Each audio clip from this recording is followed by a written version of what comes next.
Welcome to the Versa Business Tips Podcast. I'm your host, founder, and CEO of Versa Business Systems, Shaheen Mazloom.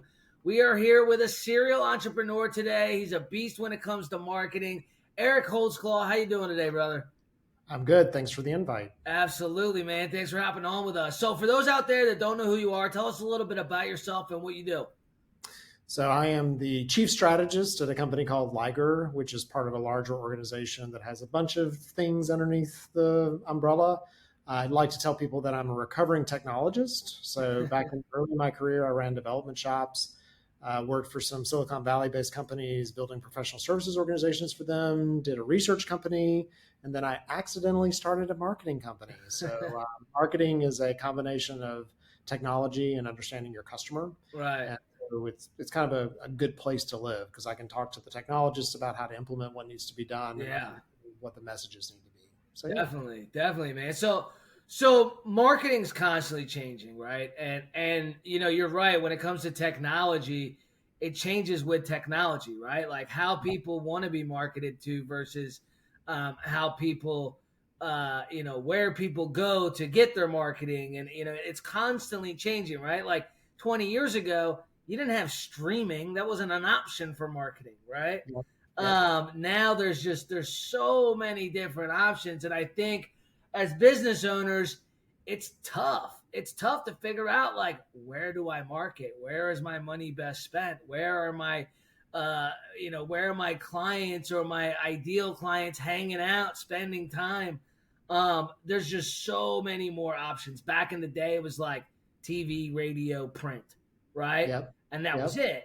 And now you've got social media, and you've got Facebook, you've got Instagram, you've got Meta, you've got TikTok, you've got YouTube, you got Google. There's just so much. What would you say is the best place to start in figuring out what types to at least try? Because I feel like marketing's trial and error, right? See what works. It's a lot of experimentation, and regrettably, business owners believe it's a set it and forget it. So they want it to be like setting up their books. And we want to, yeah.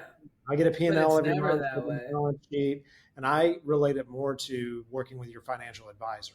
So with your financial advisor, you have this portfolio, you have some bond components, some things that you just absolutely have to do. And then you got some high growth stocks and maybe some international, like you're thinking about it, and you need to continually move those around. One of the new trends, of course, being AI and how that's going to impact search. The good thing is that some of the bases are still the same bases. Right. So even if you're selling an offline product, having a digital presence and making sure that your website is your best brochure, and then you're building content like a content ring, which this podcast you're doing is a great example of that, where you're educating your customers and telling them, teaching them something. Think of it as a magazine, not a catalog. Right. So a catalog tell you a story about what I do. And then the next ring is going to be either search, meaning that people actively know how to find you and look for you, or is it interruption like social media? Right. So those three, before you go and do any of the other fancy things, it's kind of like when you talk to your financial advisor. You got to have that other. You got to have the what's it called? The foundation figured out first before you start driving traffic to a terrible website or a non-existent social media presence. You're wasting your money, and that's. If you talk to a financial advisor, they're like, make sure you have a rainy day fund. Make sure you're maxing out your 401k. So same kind of advice. Make sure your website's good. You got to be building content. And then you're either focused on search because people know how to actively find what you sell or who you are, or it's on social / interruption. So you're new, nobody's familiar with you. How are you going to get in front of them on the channels that they may be participating in? And then channel selection is demographics. Right. So are they older, so maybe Facebook, or are they younger, maybe TikTok? Like you start to think about that, making sure that you don't just focus on one channel. Right. The channels come and go, and so you want to make sure you've got stuff in a couple. Absolutely. You bring up a great point that I don't think any marketer has ever brought up, and relating it to thinking about marketing similar to you thinking about meeting with your financial advisor. And that's an aha moment for me, because nobody's ever explained it that way before. But you're so right. Like, if anybody that's been in business for over 5 years, you look at your marketing trends and what worked and when it worked and how long it worked for. None of it you were able to just set it and forget. At some point, you had something knocking on your door saying, hey, man, like it's not working anymore. Right? Yeah. Like whether it was you looking at your bank statement or something, but your leads dried up or something, right? Yeah. Yeah. I mean, you're absolutely right there. I mean, you've got to constantly look at those numbers. What are the analytics? Are things starting to move in a positive trend? Should we put more towards it? Is it moving in a negative trend? Should we back off a little bit, right? Like, how often would you say that you should be looking at those analytics? Like a weekly basis, monthly basis, or like daily? Actually, my answer is going to be a little longer than that. So, Okay. and it may be the category we're in. So we primarily work in complex sales. So people would call it B2B, there's B2B and B2C. Yep. I think it's relational versus transactional. Yep. So B2C similar to how we operate. Yep. Yeah. B2C is like I'm selling you a t-shirt. Right. And if it's B2C, you're probably looking at it every day, once a week, like whatever. If it's relational, complex sales, most of the clients we work with, it's a 180-day sales cycle. Those people, we're honestly only looking at overall trends over a 60 to 90-day window because we have to see what's going to work. And so if we try to make a change too quickly, we may be screwing something up that's actually working. Right. So it's you're saying base it on your sales cycle. Yes. Right. Yes. Once you have enough data to be able to, okay, that makes sense. So if your sales cycle is a 30-day period, then you maybe want to look at it every couple of months. Right. Versus if your sales cycle is, like you said, 180 days, then you're probably only looking at it every quarter because you're looking for overall 4 months scale. There's downtimes in business, which if you're trying to relate those to previous, everyone was on vacation. So who cares? There's nothing we could have done. Right. So, but these companies, as we go into like Black Friday and you're running a disc, like I wish we worked with companies where it's like, I can give you 50% off. And that just isn't the thing we do. Right. Same. If that's not working in the first day or so, you should probably change the tactic. That's probably not the right one. That's not what your customer base wants. Yeah, so, definitely.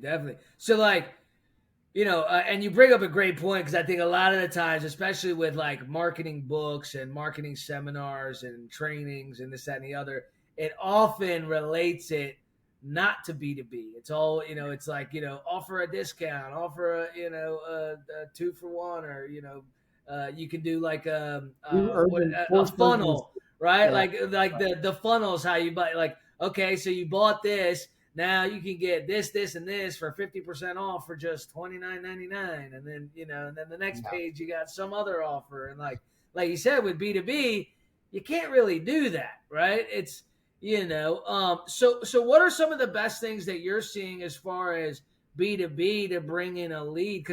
So for us, I completely stopped all our Google ads and all our Meta ads because of the election. It just got way too expensive. I mean, insanity. So we just shut it all down, back to the basics, just focusing on our current client list and people we've done business with in the past. And, that's the way we're going to keep it until after probably until after Black Friday. And then we'll get it back on and turn it up a little bit. And then after the holidays, we'll crank it back up again. Right.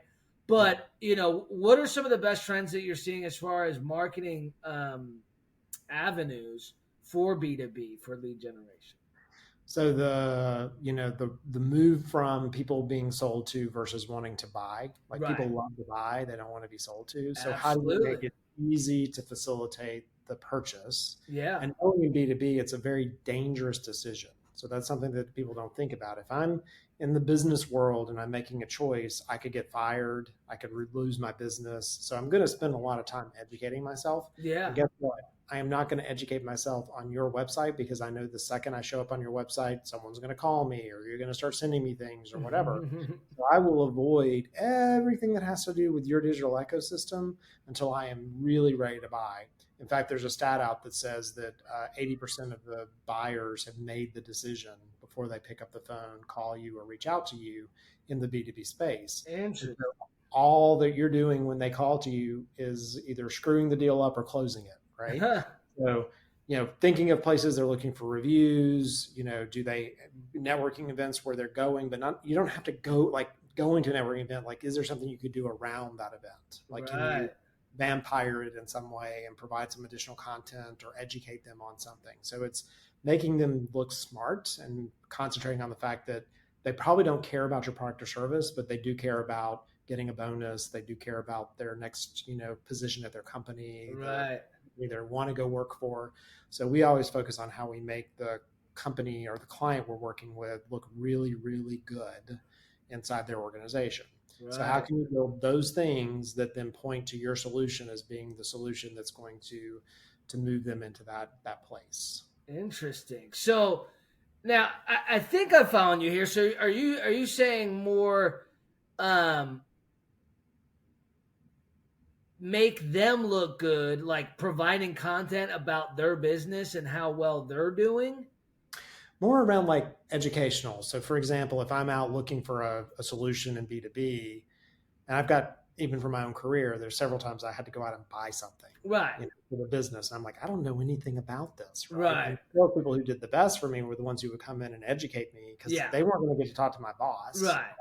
And so I'm like, I can go talk to the boss or talk to my teammates and look like an expert because they've given me the information I need. Talk about it, explain it. Right. And if you can teach other people, then it makes it easier for. 100%. I've always been a firm believer in educating your way through a sale, because at the end of the day, you got to, especially in B2B, you got to make an educated decision, because like you said, that decision could be detrimental to your job or your business. Right? Yeah, and the thing I run into, and I was with a client yesterday, and they talk about educate, but they talk about educate in the same way catalogs talk about educate. Right. Like when I go buy a car, I love cars. I buy them all the time. That is my thing. I know nothing about them. Yeah. If my car breaks down, I have to call a mechanic. I'm sorry. Absolutely. I like to put the key in and drive off, or push the button and drive off. Yeah. So the second the salesperson starts telling me about all the stuff, I'm like, I don't care about the stuff, right? So how do you get that person to envision themselves? How is that, what is that doing for them? What's the higher order of delivery? And people want to tell us, it's secure and it's this, and I'm like, I sort of expect that, right? Like if it's table stakes, so what? Like what's the thing how's it going to give me more time, or how's it going to make my life more convenient, or how am I, going to be fast tracked internally? Those more emotional, and companies get caught up in like their precious little thing they built. Right. No one cares. Yeah. Yeah. Very true. Very true. Yeah. I mean, at the end of the day, I think, people got to focus more on the being the solution to a problem. One, making sure that whoever you're talking to understands that they have that problem and that it is a problem. Because until they believe they have that problem, they're not going to buy anyway. Right. Like, they're comfortable. No problem. Yep. Exactly. People don't like change, and so you got to make them uncomfortable. Yep. 100%. So now with technology, things are obviously moving into AI automation. I feel personally like AI is under siege. Mm-hmm. You had the thing go down with Twilio. There was some scam. A bunch of people got scammed for, through these Twilio numbers. And then they went after Go High Level, and, the carriers, the phone carriers, now you can only send a certain amount of texts out. You can't send cold texts. If you do, you can get cut off from the phone carrier. It's like, it's getting harder and harder. So we've got this great technology in AI, but now they're making it harder and harder to use because the bad people are out there trying to use this technology too, right? So are there any like really cool technologies that you've seen recently as far as marketing that's maybe not under siege that people aren't utilizing enough? Well, I mean, so I'm old. In fact, I'm wearing a shirt that says Old Atlanta today. I'm old. I'm an older guy. So I've been through a lot of technology changes. All the things that you just said are the same things that were said about the Pony Express, about mail, about the internet, about smartphones, so the AI talk track is the same. And the Right. truth of it will Okay. be any company that doesn't adopt AI will not be around. Right. Like it's just true. Yeah. So it's an interesting because I see it as a curation tool. It's not a creation tool, not a curate. Yes. So it Yeah. creates things and then you curate it, and it Yeah. does no different than other tools that you have available to you. What's interesting is there is a twist towards old school tactics that work really well. So like getting something in the mail, like a physical gift, like Yeah. the unexpected. You always should do the thing like if people aren't doing that, then you should do it. Yeah.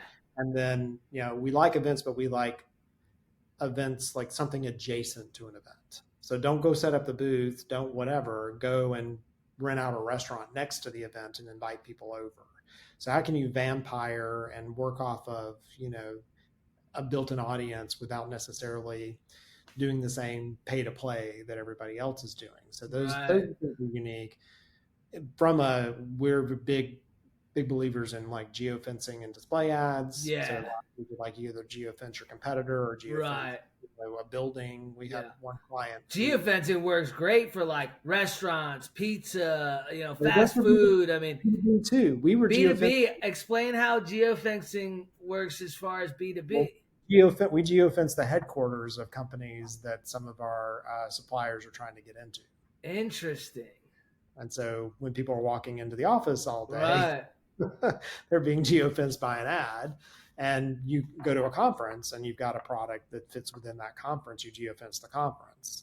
And so now Interesting. you've got a built-in audience. They're there for whatever, because we work in like fintech, Right. insurance, those kind of categories. Yeah. So now all of a sudden my phone's introducing a solution to me. And when I leave, I have a way of retargeting you when you're gone. Right. So really, now, and they have to have already obviously been introduced to you and have your app to be able to geofence, or is that different now? I haven't looked into geofencing in probably seven. Really? So if I'm good example, I was in Money 2020 and there was a company in the Uber app, and they were geofencing us through the Uber app, and Uber's just selling off Trade Desk. Right. Okay. Very cool. Those are some very great ideas. Because I've always thought of it. We were just at the NACS, National Convenience Store Trade Show or whatever in Vegas, and it was unbelievable. Like, I don't know. Have you been to any of the trade shows at the new convention center in Vegas? I know most of the ones I've gone to are at the Venetian.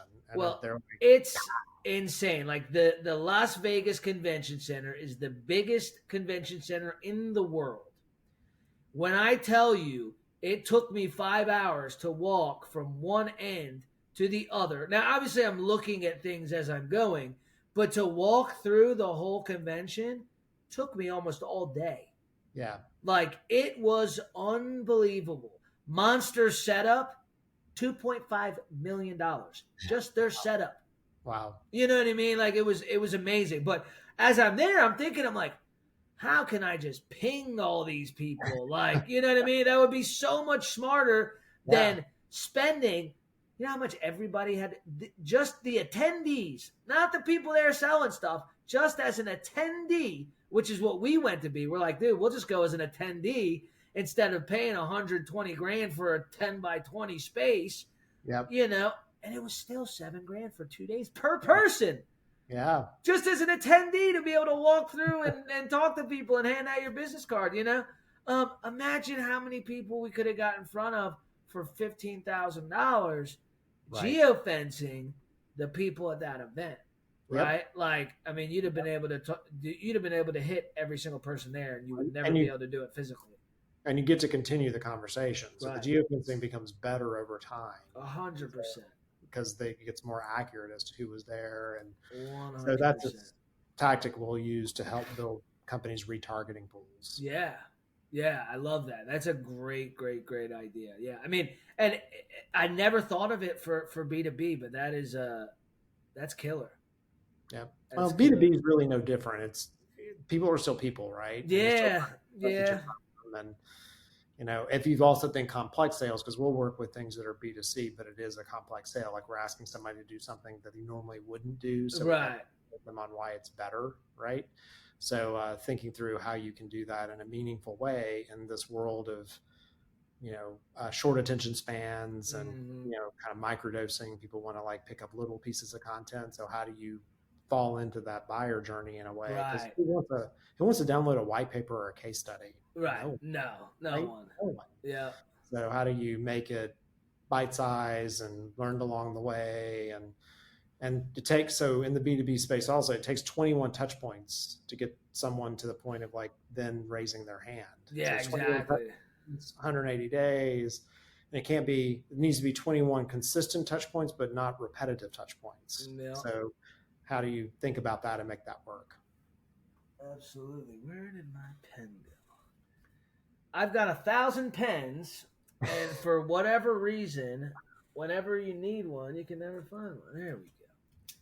So geofencing is a great. Honestly, I think it's always been underutilized. Yeah. It's been around for a while. Like I remember when we first started selling mobile apps to businesses. When I first started this company a little over 7 years ago, mobile apps for businesses was still very new.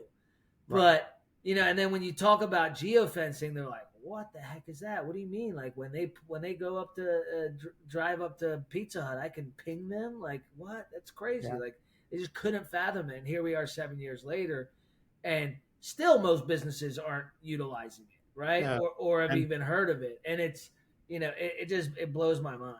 It really does. the thing about it with it too, B2B, they're often so far behind on these tactics because typically Yes. we work a lot with companies that are going through M&A or they're PE backed or whatever, and they're relying very heavily on organic. So we're the ones getting them into thinking more creatively. Right. We get so far off organic, and any of the paid methods also assist the organic inside authority. So how's that balance? What does that balance look like? Yeah, yeah, 100%. And you brought up a great point about like doing something different too. Like so, when I first started the company, we did a mail. We crushed it with mail. Um, Now 7 years ago, that was pretty normal for business lending. I think most people were doing mail at the time, but it stopped being efficient. Like it stopped like the first 4 years, it was killer. We knew we were getting 4%. If we sent out 10,000 mailers, we were going to get 400 calls that next week. And it just started to drop off. It went from like 4 to 2 to 1 to 0.5% in like a 6-month period. And, because we weren't looking at it enough, by the time it dropped way down, we're like, oh man, what are we going to do? Like we're scrambling because it's like, we got to figure something out to replace all these leads that we're no longer getting because we can't send any more mail because it just isn't cost effective anymore. Right. Well, that's part of it too, is like there's the concept of understanding that a tactic will eventually wear out. Right. So how are you hedging yourself? Right. Being omnipresent, I think, that's a key, making sure that you're not just relying on 1, 2, or even 3 forms of marketing, but you have a good round group of marketing and you're hitting maybe even the same people just in different places, right? Like you're hitting them with an ad online, and you're hitting them with something on social media, and you're hitting them with an email, and you're hitting them here, there, everywhere with content. Well, you're also trying to hedge out of I'm working with a client right now that's addicted to Google Ads, like addicted. Wow. But they're saying there's the cost per lead go way up. Oh, it's insanity. Don't have a good backup, and they have the other things, and so they're addicted to it, and they just want to keep hitting that red button. And I'm like, we got to hit another button. Yeah. Right? Yeah. Keep hitting it, but we got to hit another button because if not, it's gonna run its course. Yeah, so. 100%, 100%. So we talked about some of the some of the ways that are working really well as far as marketing goes nowadays. Automation, AI. You did bring up a very interesting point that every technological change, it's the same story, right? It's under siege. It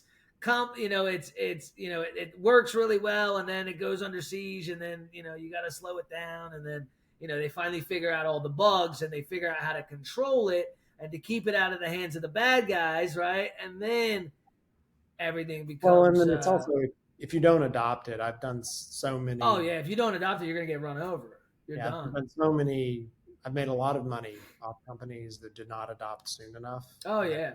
To like I have mean, to figure out there's how to. still companies that don't have websites. Oh yeah. We work in like insurance and fintech. Right. There are potentially fax machines still going Yeah. on. So, Oh yeah. Oh yeah. Yeah. We got rid of our fax number about 2 years ago because it had been a year since somebody wanted to fax us something. Yeah. And no joke, we had 3 people last week that wanted to fax us something. Like, oh, interesting. Why do you have a fax machine? Like nobody has a fax machine anymore. Take a picture of it and text it to me. Yeah. Right? Like it's wild. So speaking of websites, you also brought up the point of having that foundation. So making sure your website's in order, where you're driving traffic to is in order, you're producing content, you're on social media. That is the most important thing. Now, how do you know if your website is effective other than obviously the KPIs? But like, for example, we've had our website, revamped a few times over the years. But I don't think it's ever done necessarily worse or better or, how do you do that without, saying, oh, okay, well, we made these changes and now we're getting more leads. Like I get these emails all the time from SEO companies like, from India and, the Philippines and here, there, and everywhere. And they're like, send me $200 and I'll, change your SEO and, do all this, that, and the other. What's the reason of it? Yeah. So we have analyzer tools that we use that kind of indicate where you're, and that's one that we'll put a link up to so that people can run their site through and see how it gets ranked. Awesome. So you can send me that link and I'll put it in the description. Yeah, in the notes. And the thing that you have to worry about is you do need to fix all those basics. It's like having a car and you haven't changed the oil. And right. Right? Like, got to change the oil or the car's going to run really roughly and everything you try to do on top of it isn't going to work as well. Right. What you run into sometimes with the SEO people above that is they don't really understand the business. And that's what we're called LIGER. So we're strategy and execution. So we look at the strategy of the business and then our SEO tactics and content and all those other things need to tie into that strategy. Right. It's like those AI guys that don't know anything about sales, but they're trying to sell you something that this AI is going to change your sales department, and it's like, and they've never sold. You're just a tech guy. Like, yeah. So everything, marketing's job is to push business. Yeah. So if you don't understand the business, you don't have a way to do the marketing. Yeah. So it's like, does the marketing ecosystem support what you're trying to do from a business perspective? And then that's where because SEO may or may not be as important in some of those right. So like to look at SEO without having the rest of the information, without thinking about it as a part of the ecosystem. Yeah. I use all these like analogies, like you go to the doctor, they check your blood, but they also may need to check other parts to make sure that everything's okay, right? Exactly. So you're looking at one thing. Yeah. And you've got to do it regularly because things keep changing, right? Yeah. Technology changes so much. I mean, guidelines change, like even requirements of what you need to have on your website. Yeah. By law, depending on your business, like there's that stuff happening all the time. I mean, it's, with any type of business. Just the other day, there was some update with realtors where if they didn't have some certain thing on a picture, that they could get fined $10,000 for not having this new thing on pictures that they post of a house. And it's like, it's just things are constantly changing. So with the website, I've noticed keywords are like crazy important. Not just on the website, but on like your Google My Business profile, right? Yeah. The keywords on there, a buddy of mine started a tint shop like 5 years ago. And the first 2 years he didn't have a Google My Business. I'm like, dude, you got to get a Google My Business. It's free. Just get your domain. I'll show you how to set it up and whatever. So we did that. And I said, now everybody that comes in that's happy, you take them directly to your Google My Business and you have them give you a review while they're there before they leave. Fast forward 3 years later, if anybody's looking for commercial building tinting, house tinting, window to anything, he's the first one that pops up. He's got 250 reviews.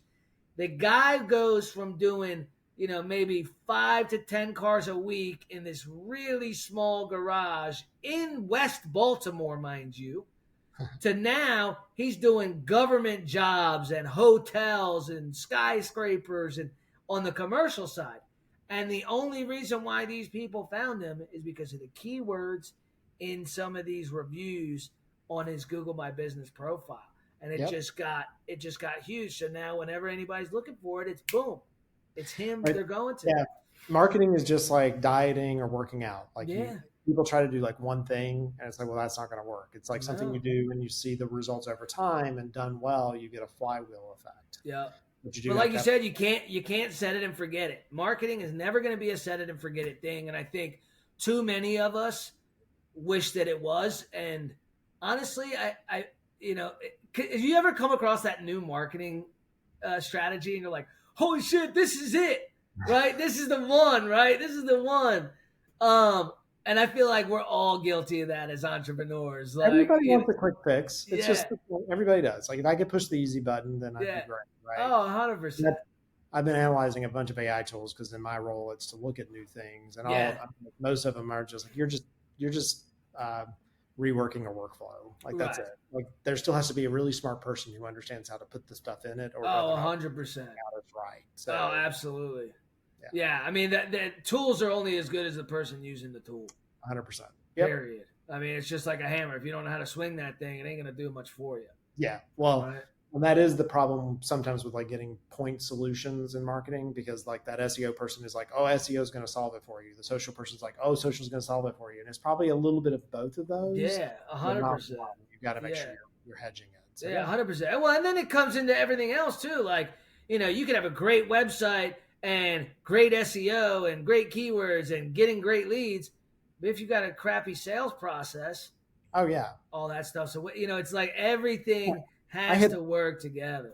3 funnels last week of things I was really interested in. And like one of them, I couldn't play the video because they had YouTube restricted. Another, it's like, have you tested your flow? Because now you lost me. I can't. Right. You literally lost. I was all the way in. I was ready. And then you got in my way. So. Yeah. Make it easy for your clients to buy from you. Yes, frictionless. That would be my biggest. I always tell everybody, make it easy for people to buy from you. Yep. And you're good. Yep. Right? Like, don't make it complicated for them to pay you. They're trying to pay you. That's right. It's like when you're at a restaurant and you're like waiting forever for the check. And you're like, I'm about to walk out. Like, this is crazy. You know what I mean? Like, just bring the check. So I'm trying to pay you here. And so we can leave and so you can sit somebody else down. Yeah. Make more money. Exactly. Very nice having you on, Eric. It's been an absolute pleasure. So I will go ahead and add the link. You're going to send it to me so people can do a scan of their website. And what is it going to tell them about their website? They'll send a report back and indicate kind of places that they need to improve and what their benchmarking is against others and things like that. So it just gives you a roadmap of what you might need to look at or consider if you haven't really checked up on your site in a while. Right. Very cool. Awesome. And if people need to reach you, they can find you on social media? LinkedIn is my number one platform. LinkedIn is your number one. Awesome. So we'll put your LinkedIn in the description as well. And look forward to talking to you again here in the future. Everything will be different in 3-4 months. Hell, everything will be different after this election, most likely. That's right. So looking forward to all the changes coming. Thank you for hopping on. It's been a great conversation. Excited to see where we go from here, because I'm definitely going to be implementing some of the things that we talked about today. Thank you. Thank you so much for having me. I appreciate you. Thank you.